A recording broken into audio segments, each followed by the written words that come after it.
What's going on, fellow freelancers? Coming at you today with another Anthem video. Today we're going to go over some tips and tricks for the new players and veterans alike. Stay tuned.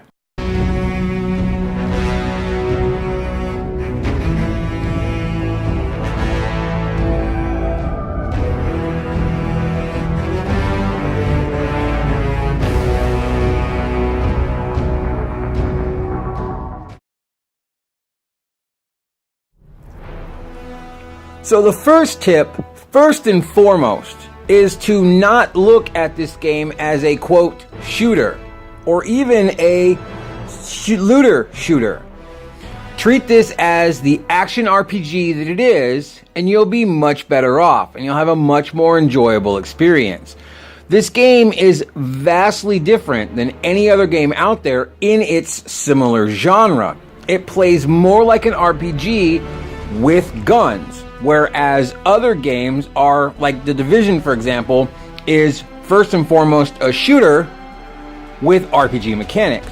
Anthem is an action RPG with shooter mechanics. That's the difference. There's a heavier emphasis on the RPG aspect, whereas your combos and everything is going to do most of your damage, and your guns are a secondary function. They're there, but they're not as important and not as needed. So speaking of your combos, you need to focus on those as often as possible. That's where your main damage and the majority of your damage will come from. And depending upon your build, most javelins won't even need to use their weapons. The only javelin that really requires their weapons to compensate their damage would be the ranger. The interceptor, for example, if you go with a full melee build, you can stack yourself with primers, detonators. You can even use pure primers and your melee weapon as your detonator if you so choose. It just depends on whatever you feel like doing. But usually when I play my interceptor, I do insane amounts of damage and never touch my weapon. The only time I ever use my weapon is on a flying enemy, such as an enemy storm or one of the flying scars, things like that, to shoot them out of the sky. Though you can jump up and do melee attacks. Also, you can do aerial attacks with your ultimate if you have it active. As an example, the storm, if you have fast cooldown abilities, you probably won't use your gun either, without the occasional snipe here or there, depending on your playstyle. But like I said, the only one that really requires their gun is the ranger. And furthermore, guns are useless against blue shields and yellow armor. That's where your combos and your abilities are needed, because you're supposed to use lightning and ice against blue shields, whereas ice does 25% additional damage to blue shields and lightning does 50% extra damage to blue shields. And then you use fire and acid against the yellow armor. Your guns won't even really affect shields. I mean, they do, but not nearly as much as your abilities do. So you really want to focus on your abilities and your combos as often as possible. That's where your vast majority is going to come from. I know a lot of people have problems differentiating between this because they're used to playing other similar games that focus more on the shooting. On the screen here, you can see the challenges list. What a lot of people don't know is you can master classes and weapons simply by using them up to level 1, which will net you the trophy/achievement, as well as the ability to craft the level 1 green recipe. Level 2 nets you the blue recipe. Now,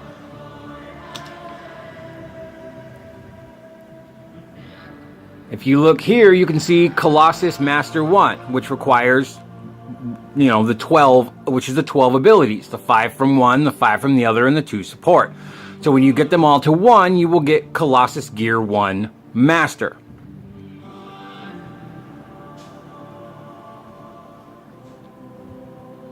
And then as you see here, you get the green blueprint. Green blueprint here.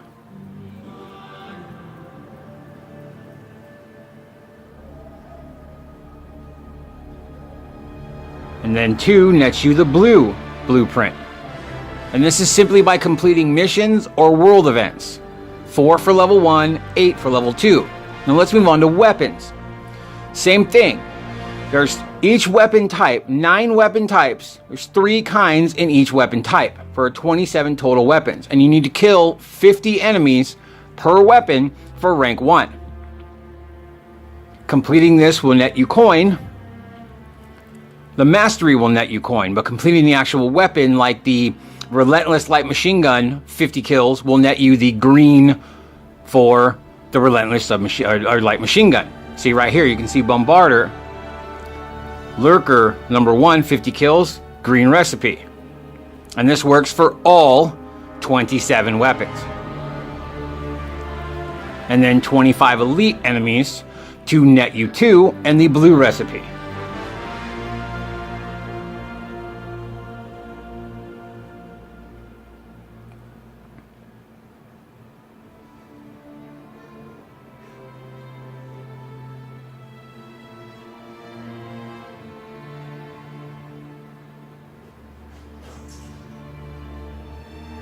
Now, as I said, 9 weapon types, 3 different kinds of each weapon.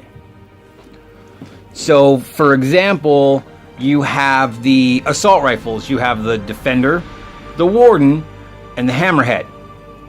Killing 50 enemies with each of those 3 weapons will net you the number 1 for each of those weapons, which grants you the ability to craft the green blueprint for each of those weapons, but will also net you the Master 1, which gives you coin, and the Assault Rifle Master Trophy or achievement, depending on what platform you're playing on. So for those who are seeking trophies, that's the easiest way to do it. You do not need to get the max level 3s to get the achievements or trophies. You just need to get level 1. So for those trophy chasers, there that is. This brings me to New Game Plus. Making a new pilot acts as New Game Plus. You can make a new pilot on the main screen. When you're there to press X to continue, if you look in the lower right hand corner, you will see button press, make new pilot. This allows you to make a new pilot. Now, what's cool about this is this not only allows you to replay the story from pilot level 1, but all of your blueprints that you've unlocked, all of the crafting supplies that you've collected, all of the challenges you've completed, as well as current status. So if you're like 5 of 10 in a challenge, 5 of 10 stays. All of your faction standing, i.e. your, Arcanist level, your Freelancer level, etc. And all of your unlocks, that all carries over. So even though you're starting at pilot level 1, you still have access to all 4 javelins. If you had them all 4 unlocked, you have access to any armor you have bought, either with coin or shards, or anything you've unlocked or earned, vinyls, materials, etc. And you have access to all of your blueprints. So if you want to make a brand new interceptor, let's say, brand new at level 2, you pick interceptor after the tutorial, you want to pick two specific abilities and a specific support. If you've already got the challenges completed for whatever, you can choose whatever ability you want right off the bat. So you don't have to wait for it to drop. This may be a good thing for some, it may not be. Maybe they don't want to do New Game Plus. But some people enjoyed the story immensely, or maybe had some issues, glitches when they were playing in the early release and didn't get to see a particular cutscene, or maybe one of the quests glitched. I don't know. I don't know every single glitch that's happened, but this gives you the option to replay the story at your own pace, on your own terms. You can use whatever javelin you want, whatever graphic and look that you want, whatever abilities you want, and it allows you to tailor your cutscenes however you want them to look, or your screenshots, for the people who care about those things. Now, this is a fun little tidbit I wanted to throw in here because I have seen some talk about it on various social media and even on YouTube. The faceplate on your javelin will flip up during cutscenes and show your face, but only if you are using the default helmets for each of the javelins. At least as of right now. I don't know if they're going to add in for the specialty helmets or not, like the Legion of Dawn and the ones you can get off the store. Now, you can test this by looking at your javelin on the Forge platform. If the face mask is up before you get in the suit, you know it's going to be up during the cutscenes. Alternatively, you can also check this during that little cutscene where you're loading into your suit. However, be advised that during that load-in scene, the Storm's faceplate never goes up, so it's deceptive. As long as you're using the default helmet, the faceplate will flip up during cutscenes. The cutscenes where the faceplate's supposed to flip up, mind you, not all of them. Moving on to the Tomb of the Legionnaires. There's been a lot of confusion, anger, and frustration targeted around this quest. Not really sure why, considering it's quite easy. I just think it's caused by confusion. So let me see if I can clear this up a little bit. Alright, there are 4 tombs that you must complete. And to do this, you have to finish a set of challenges for each tomb before you're allowed to enter the tomb and therefore finish the quest.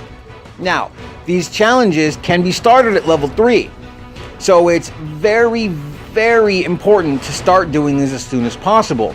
Now, as you see here, we have the Trial of Artenia, where you have to do 5 world events, 30 weapons defeated, meaning enemies defeated with your guns, 15 defeated via weak points, and 9 elite enemies defeated. That will gain you, complete those 4, it will gain you access to that trial. The Trial of Yevenia. You have opened 15 treasure chests, 25 items harvested, 3 javelins repaired, meaning pick somebody up, and that does count, as far as I know, for the NPC Sentinels as well, and gather 10 collectibles. Next up, we have the Trial of Gons. You have 50 enemies defeated with melee, which could be really hard for your Storm, for example, so make sure you focus on that right away. 50 enemies killed with your ultimate, and 3 legendary enemies defeated.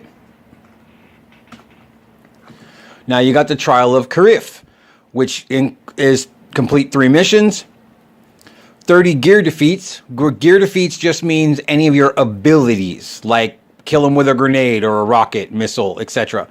15 combo triggers, which you should, have, and then 3 multi-kills. Now, multi-kills is when you kill more than one enemy at a time. This can be done with blast damage, explosions, even shotguns can pull this off. Like the Vengeance shotgun, if both enemies are in your reticle, you can kill them both at the same time. Now, abilities, of course, make this faster, like the mortars or your big fireballs, lightning strikes, grenades, etc.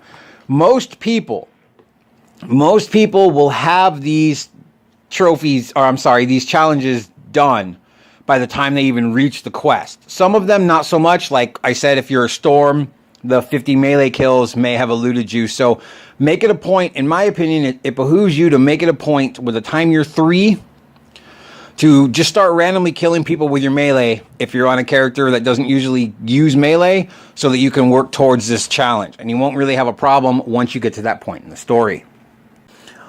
Lastly, I want to talk about the Grandmaster ranks. Now, these have been changed a little bit since the pre-launch.